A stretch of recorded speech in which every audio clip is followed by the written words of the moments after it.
తెలంగాణలో ఎటు చూసినా ఫోన్ ట్యాపింగ్ ఇష్యూ ప్రకంపనలు సృష్టిస్తోంది. ట్యాపింగ్ బారిన పడ్డవారంతా ఒక్కొక్కరుగా బయటకొస్తున్నారు. ఇందులో కేంద్ర మంత్రులు ఉన్నారు, ఎమ్మెల్యేలు ఉన్నారు. గత సర్కార్ హయాంలో ట్యాపింగ్లో మొదట టార్గెట్ అయింది పొలిటికల్ ప్రత్యర్థులే.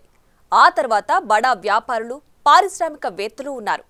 వీరు కూడా బయటకొస్తే అసలు ఎంతమంది బాధితులు ఉన్నారో లెక్క తేలుతుంది. వారు ఎన్ని రకాలుగా నష్టపోయారన్న విషయం కూడా తెలుస్తుంది. అందుకే ఈ కేసును రాష్ట్ర సర్కార్ సీరియస్ గా తీసుకుని ఎంక్వైరీ చేస్తోంది.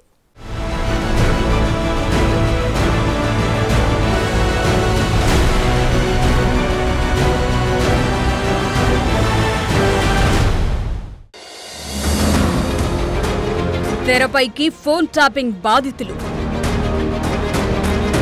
ఒక్కొక్కరిది ఒక్కో వ్యథ. రాజకీయ ప్రత్యర్థులదే తొలి టార్గెట్.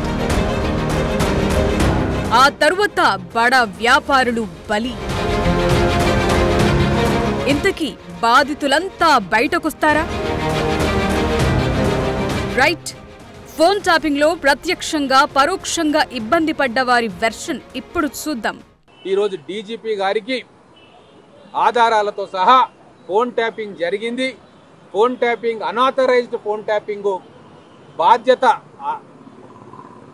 ఎవరి మీద పెడతారో ఇన్వెస్టిగేషన్ చేసి చట్టపరంగా శిక్షించాలని చెప్పి వారిని కోరడం జరిగింది. ఫోన్ ట్యాపింగ్ అంటే ఇక అన్ని రకాలుగా వస్తాయి కాబట్టి నేను చెప్పాను, అది టీఆర్ఎస్ ప్రభుత్వం ఒక మాఫియా రాజ్యంగా వివరించిందని చాలా స్పష్టంగా చెప్పాను.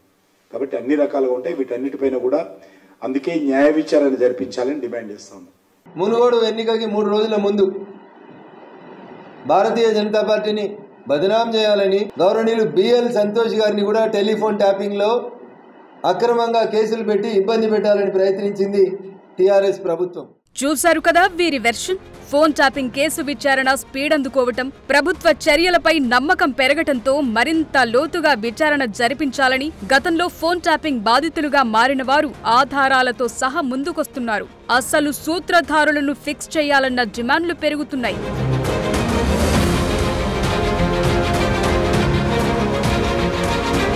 ఫోన్ ట్యాపింగ్ వ్యవహారంపై గతంలో చాలా సందర్భాల్లో నాటి కాంగ్రెస్, బీజేపీ నేతలు కేసీఆర్ సర్కార్పై విమర్శలు చేశారు. ఎవరెన్ని మాట్లాడినా, మీడియా ముందు విషం వెళ్లగక్కినా పరిస్థితిలో మార్పు రాలేదు. ట్యాపింగ్ ఆగలేదు. చాలా మంది బాధితులుగా మిగిలిపోయారన్నది ఇప్పుడు దర్యాప్తులో వెలుగులోకి వస్తోన్న విషయం. ఫోన్ ట్యాపింగ్ దర్యాప్తులో సంచలన విషయాలు వెలుగు చూస్తున్నాయి. ఎక్కడెక్కడ డివైజ్లు పెట్టారు, ఎవరెవరి కోసం టూల్స్ వాడారు, ఎవరెవరి పర్సనల్ ఇన్ఫర్మేషన్ విన్నారు, ఎవరెవర్ని బ్లాక్మెయిల్ చేశారన్న విషయాలను తవ్వుతున్నారు.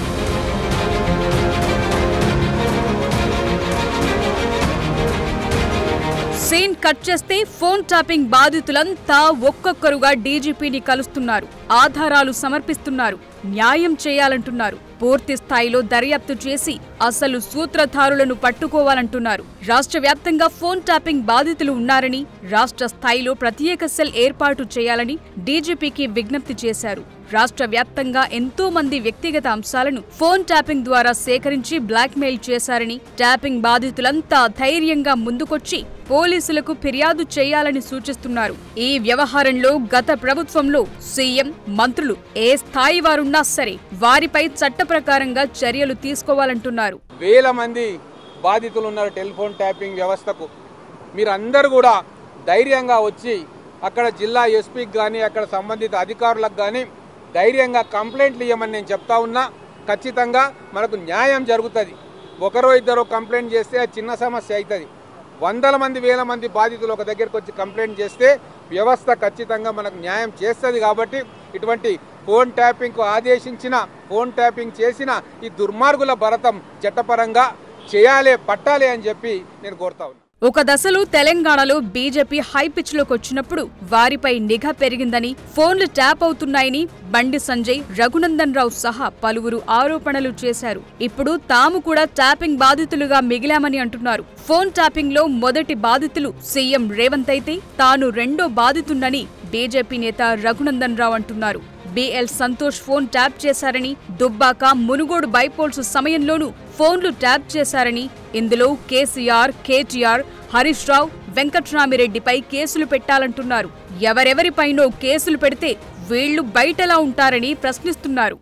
మునుగోడులో జరిగినటువంటి ఉప ఎన్నికల్లో రాజగోపాల్ రెడ్డి గారు భారతీయ జనతా పార్టీ అభ్యర్థిగా పోటీ చేసినప్పుడు టెలిఫోన్ ట్యాపింగ్ చేసినాం, ప్రతిపక్ష పార్టీల నాయకుల డబ్బులు వెళ్ళేటప్పుడు ఆ వాహనాలను పట్టుకునేలాగా సమాచారం ఇచ్చినామని పోలీసులు అరెస్ట్ చేసినటువంటి డిఎస్పీ, పోలీసులు అరెస్ట్ చేసినటువంటి 2 అదనపు ఎస్పీలు చెప్పిండ్రని వివిధ దినపత్రికల లోపల వార్తలు వస్తూ ఉన్నాయి.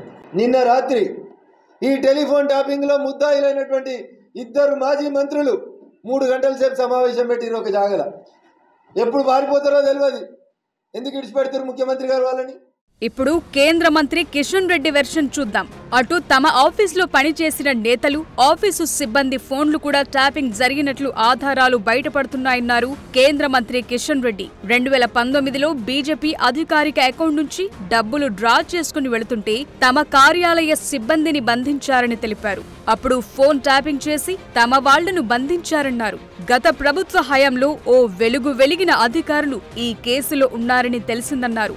అవినీతి, అధికారం కోసం ఫోన్ ట్యాపింగ్ చేయటం అతిపెద్ద నేరమంటున్నారు. పౌరుల ప్రాథమిక హక్కులకు భంగం కలిగించారని ఫైర్ అవుతున్నారు. ఇది ఒక